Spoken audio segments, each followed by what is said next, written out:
So following my review, which I'll put there, of Chess Masters BBC, the chess program, was aired last Monday, which was absolutely dire.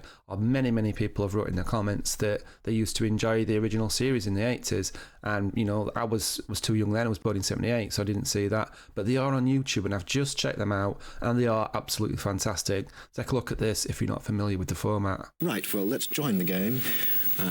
See how Nigel Short, who drew white and therefore has the white pieces, is getting on in his opening. They've played 22 moves, very quiet game so far, but Tony is certainly on the defensive. They've already exchanged a pair of rooks and queens on this only open file on the board, the C file. It looks as though we're in for a long and heavy ending. A pair of bishops have come off too.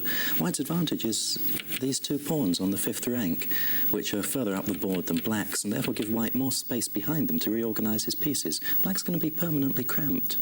Always some difficulties. Right, Nigel Short, White to play his 24th move.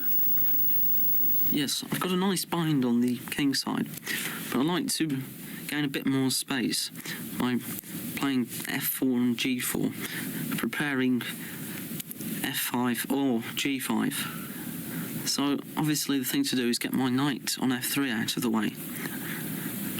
But I want to be able to guard my d-pawn, so I play it to g1 and it can come to e2, and that should hold the centre while I get started on the king side.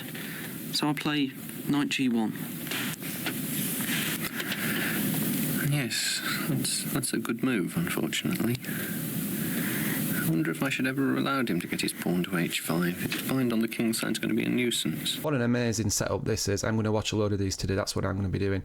So the idea of these matches were recorded live, and then 2 days later the masters came back in and sort of shared their thoughts, which was then put on the programme. So it looks like they're thinking out loud into their thoughts, which what modern chess streamers do, but in a blitz format or a rapid format. But for this, you get 2 grandmasters for your money commentating on their own thought process during a game, and then the commentator putting their ideas onto it as well. What an amazing format. Come on, BBC, bring something like that back instead of that trash.